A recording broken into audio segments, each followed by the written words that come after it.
What up, though? Detroit 313 Podcast. This your man's coming right back with another episode of True Life. Hey, what's up, young man? How you doing? I'm good. I'm good. I'm good. Hey, what's your name? Orlando. Nando. Hey, man. I mean, we can start off a lot of ways, but where you from? I'm from Ferguson. Ferguson. Between 7 and 8 Mile, Ferguson. Okay, okay. Man, how's Detroit been treating you, man? Like, what's been going? Like, I want to start at the beginning. Like, how have you? I'm saying accomplishments, the things that you've been through, and like, how was it growing up over here? When I moved over here, it was 1986, so it was pretty like mixed atmosphere. There was a lot of white folks, a lot of black folks. So, no, it was a lot of white folks, a lot of black folks, but as the years go on, the white folks start moving out. More black people start moving in. So it was more so like that, riding the bike up and down the street as a kid, developing friendships and stuff like that. Well, let me ask you: was the street safe back then? Oh, very, very, very. Like you could walk anywhere around here. I mean, we all kind of grew up in the hood. Like me, I'm a victim of a big nigga taking my bike or something. Oh like, no, I mean, that's everywhere. That's normal. That's that's how you develop, your character. If you have a tough personality at all, you know what I'm saying? Like you always gonna deal with that. It's always somebody that's gonna try to bully you or something like that. As growing up as a kid, I've been over here since I was 5 years old. Yeah. I moved over here from the east side, from off of State Fair and Adeline. Okay. So, if it was anything, it was tougher over there than it was over here to me. But this is my neighborhood. I grew up here. So you got up here on 7 Mile, 8 Mile, it was easier. I wouldn't say so much. It was a better environment for me because, growing up over there, it was a lot of Arabs, Chaldeans and stuff. So, like going to school, my mama took me out of school over there because she felt like I wasn't gonna learn nothing because they teaching them more so English, and I'm trying to get my curriculum together. So back then, basically, what you was doing, you was trying to find your way, pretty much. Right. So did you get into like boxing, music, anything like that? No, I didn't get into boxing and music. I played, basketball. That was my thing. Football. A little bit of football. So you was more like an athletic person. Yeah. So okay, so let's go back to here. This is Detroit. This is 1986, 87. You started meeting friends in a new neighborhood. How did that turn out? It was good. Like, this block, like all the guys that I've known from, Ferguson and throughout this neighborhood, I've known for like basically a lifetime, like it was like I really didn't have to leave my block. It was so many of us on the block. So you didn't really gotta go nowhere. We had everything like basketball rims and that was before all this cell phone era where we was outside, all the time we outside playing. So we didn't have to leave the hood. Like, say for instance, like, I want some ice cream, or I want this certain thing, everything was here. It was here. Yeah, we used to have an ice cream truck called Fred's, like the store around the corner. Mm-hmm. And he used to come and just park because our block was so deep. Like, it was a lot of us. And actually, while you mentioned Fred's, I've done several videos at that store. Straight up. Yes, sir. Yes, sir. Yes, sir. That's the story of the neighborhood. And I mean, by the way, hey, y'all, I live in this neighborhood. I left for 20 years. I came back and bought some houses over here, and I still stay here. So just being real with y'all, this is real video. So anyway, hey, bro, I want to go to like crime over here. I mean, I haven't seen anything. I ain't seen nothing else lately. Like, it's been pretty cool. Like, it's real relaxed over here. Can't speak for other people's neighborhoods, but I know it's been real relaxed over here. Like, it seems like everybody kind of pretty much get along, and then a lot of people over here is older now. You know what I'm saying? So it's a difference when you always out there. Mm-hmm. So yeah, it's a lot of relaxed. Well, what did you say about if we go down the street over here? We both from over here, man. I've been knowing this guy for 30 years, but the empty houses, this whole did it look like it didn't look like this back then? No, not at all. It was real beautiful. Over Beautiful here. than the rich neighborhoods. It was a nice like middle class neighborhood. So what you say about the people like us that come back, like you from the hood, you still here. You a homeowner. I'm a homeowner, several times. How do you feel about how we keep our yard? We keep it beautiful? For the most part, I said, who work on theirs and who don't, but I know I see a lot of cats out there raking the leaves up and making sure their house look presentable. So I said, I know people care because the neighborhood is coming back. It's just all the missing houses, and some of them is like eyesores. Because remember, the house next door was like an eyesore. So my mama forced the city to knock it down, and that's why you see that big old gate. You know what I'm saying? So I said it'll take me about 3 hours if I'm gonna cut that backyard. Can we say who name the house was? Nah, we ain't gonna do that. We ain't gonna do that. But actually, that house was not supposed to be true. That was a nice big house. Yeah, but I said it would have cost you just as much. If you would have got it for a low price, I would have paid it. It would have cost you at least $50,000-$60,000 easy just to get that mug back together. What about my house? I didn't do that. You said you spent like $30,000-$40,000 yourself. You said like almost 20 in the backyard just getting all them trees and stuff. But I spent about $60,000 on the house down there, man. My mama was forcing it though for the city to knock that down. But you know why I did it? Why I did what I did? That was a good house though. You know why I did it? Yeah. Because for the name of the hood, this is where we from, man. I didn't do it to sell it's it. Next door to your player partners. Yeah. You know what I'm saying? Yeah. I'm like, it make a lot of sense. Look at the house now. How many people? You probably get to about 100,000 each. Oh yeah. I know I could because look at all this yard I got. Yeah. Automatic garage, all of that. So we gonna get. I'm sorry, you two. Say we done got off track. Right. Because it's true though, man. But like I'm saying, man, the only people left over here on this street is us. How do you explain that? I would say, well, I ain't gonna say really. I don't really want to get into like the crime shit because it's not really that bad. It ain't nothing to talk about now. But it is some things over. So let me tell you, how has your life been, man, for the past 20 years? Like start to finish, jobs. I would say, it's life. Things happen, that you really don't have no control over, but the only thing you can do is pick yourself up and get back to it. So, I would say I moved from over here in 2009, 2010. So I've been gone for like a little over 15 years.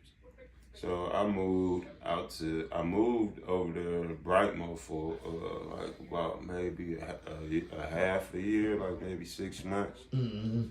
Then I had a job. Then I started dating this lady, and we ended up like living together. So I moved out to Inkster, and I stayed out of Inkster ever since. And then, as life keep going along, then we had, a kid. No, we had a kid. Okay. Then I started working at the airport, mm-hmm. which was like what you would consider a better job. You know, everything was going smooth. And then I kind of messed that up. Then I moved to Taylor for about a year and a half. Then I lived in Taylor. I was still at the airport. Then I had moved from Taylor to Dearborn Heights. And I stayed out there. It was pretty, like, you know, like it's slow out there, you know, ain't nothing really going on in Dearborn. And I kind of lost my job at the airport, so I had to work at Rite Aid. I'm like, just to do something and to keep some money in my pocket. Well, yeah, well, what I know about you, you a hard working dude, but it's very hard to get a job in Detroit. Yeah, it is. Because everybody want a job, but don't want a job, or need a job, or trying to get one, and that fucks it up for other people that really want to work. Yeah, I know. People will go to work one day and quit. How you feel about that? I think it's lazy because one, I know when I was growing up, I knew cats that had worked for about maybe a month, get a couple of checks, and try to get back out in the street. You know, just to get back on. So basically, they buying weed or dope or some trying to build up their shit, or some wheels for a car, and then they be like, "Oh, I'm good. I got my no shit." Gas in the Yeah, and then end up getting killed to go into prison. Yeah, that's a reality of some of the world that we lived in, especially when you was younger. You know what I'm saying? That's all you seen. It was like you be done got a good job at the plant. Worked there for a month, which if you think about it, that had more longevity than you getting money in the streets. Mm-hmm. You know, can't tell people nothing, to each his own. So what you think about the people that been in the streets? Like I know y'all was children when I was out here in the hood or whatever. You know, y'all was kids, man. And you know me. I mean, I ain't gonna try to fake Facebook, whatever. You know who I am. I mean, YouTube, whatever. You know who I am, man. Back when I was doing things, man, I did things safely. Yeah. You know, I didn't do nothing like what did you see from me? You probably saw cars, wheels, a lot of fast cars, you know, trucks and money and all that, man. Yeah, but my favorite car that you got rid of, and I was like, man, this guy crazy. Nah, I got rid of all the cars. The 69 the Sabre for nothing, basically. That was a wildcat. But anyway, you remember they called the Gold Daters? Yeah. But hey, I'm sorry, YouTube, but hey, this is one of my mans. I just want to do an interview. It's a little bit different from what y'all really see, what I do out here on this channel. But I feel like I had to do this, whatever. So y'all watch, make sure y'all like, make sure y'all hit that subscribe, make sure y'all hit that everything. You know what I'm saying? Share or whatever. But hey, we ain't done yet. But anyway, I call him Shamrock. I knew his father, and he was a great man, like the best man I met in my life. Like he's a father figure to me back in the day. So to a lot of people that man. Oh, Ferguson, man, yeah. You lose his life. But anyway, so man, it's been a whole year since he been gone last month. Yes, sir. 21st. Yes, sir. So we go here real quick though. Man, bruh. How have things changed? Like, okay, you ain't been in the hood and so like me. I was gone 20 years? 15 years. I was gone 15 to 20 years. I left before you. You left well. I left from over here in 2005. Right. Then I left 4 years after that. And then look, 2008, I went to California. I stayed in California to 2012. Then I went to Texas, Houston. I stayed there 2014, 2015, 2016. Then I went to Georgia. Then I came back to try to buy everything. Because what I did, I made money out here, man, to buy back everything. You lost everything I lost. Yeah, everything you thought you lost before you left. I feel like it owes to me. It's mine. So I would have made $200,000-$300,000, man. You know, Sure, $1 million, half $1 million. If you ever think about it, your house was the biggest one on this block. I mean, on Ferguson. Oh, the one I got now? No, I'm talking about the one that Oh, they the had one? on the corner. Yeah. Mm-hmm. And then they had that ad on and everything. Mm-hmm. Mm-hmm. I bought the house in '96. You know what I'm saying? So what I did, man, and this ain't about me, but it's about we got history. You been knowing me for 30 years. I'm just saying, bro, I came back to claim what the fuck is mine. And I did it. If you can make, man, $1 million, man, out of nothing by being angry, then everybody could be a millionaire. You know what I'm saying? Like, man, shit is easy as hell, bro. Like, these days, fix you 15 ways to get money. Say this, bro, if you get 10 cents from this motherfucker every day, you get $1 from him.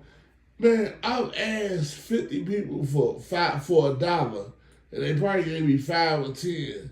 I end up having $200 or $300 a day. I learned that, man, out there in Bakersfield, California. You know what I'm saying? Like, I'm just being truthful with everybody. Oh, I said, my brother is a great money manager. I said, she worked at the airport, right? Yeah, for sure. Remember she was a flight attendant, right? Yep. And, your mom used to fly on the airplane. Yeah, she used rich as hell, never home. Never home. Nope. I said, that's because y'all but she could trust me, though. Oh, you a son. She like, my house. She like, oh, whatever. She like, well, I'm on this plane. Said, but yeah, I remember that. mean, to make a long story short about you was her, a rich kid growing up. I wasn't rich. Please. We just didn't want for nothing. I mean, my mama made sure we had what was necessary. Boo, you had the cars. Your mama took care of you, bro. Yeah, I ain't gonna lie. I ain't saying we was rich though. We wasn't rich. Hey, while I'm talking shit, remember my daddy used to bring me no Blazers, all the trucks and cars, all the old school. I'm like, he was like, here. I'm like, oh shit. I'm like, what's this for? He like, that's for you. I was like, oh shit. I was like, damn. Well, yeah, nah, man. We just I wouldn't say we was poor, but we wasn't rich. Nah, ain't no poor. We wasn't poor. I said, I remember because when she started working there, she had got me a car. And I was geek, you know, I had a little blue Corsica. Look, I took her to the lot. I tried to go get a Grand Prix. She like, She like, no. Hey. You ain't about to be driving no crazy cars. She like, them boys want that. She like, hey, she like, that burn rubber. Hell no. You ain't about to kill yourself in that car. Hey, my mama did me like that, man. She was like, look, I see the Chevelle with the stripes on. I'm like, hell yeah. I'm like, how much for that car? They're like, 8,000, 8,000, 4,000. No, back then this is 80. It's like 4,000, 4,500 for this one. Yeah, I said, buy that motherfucker 20 for a shell. And she sitting there racing straight. She sitting there 454 on the side. She there 454 on the side of the Y'all got to put 2 springs on his car. And my mom was like, she like, what did the 454 mean? Oh, that's the motor, man. It's fast. Yeah, and he done told her. Now she like, no. She said, like, it's fast, man. It's a nice car. And my mom looked at me like, what else she got? I'm like, God damn. Look, I don't finna get the bitch. You know what I'm saying? I mean, damn, I'm sorry. Hey, man, I don't forget that car. Look, she bought me one with a V6 in it. But it was a Malibu with the same body. Hey, I fixed it. I made the way to make it burn rubber. I had my homeboy outside put some water and spray it with some oil while I could spend the time when I get to the girl house. Hell yeah. Yeah, she still gotta be a Malibu. It wasn't no Chevelle though. Yeah, this one had a V6. But yeah, man. Hey, man, good times, man. You know what I'm saying? Like I'm saying, bro, this is a little something different I'm doing on my channel, man. I usually do, you know what I do. Man, Yeah, fuck this that, is more of a man. conversation. I want my audience to know that I'm a real person, man. I do have compassion. Hey, thank my audience. Thank you all, everybody, man. You know that y'all rock with me and stuff, man. Y'all make sure hit that like, subscribe. Make sure, man, share these videos, man.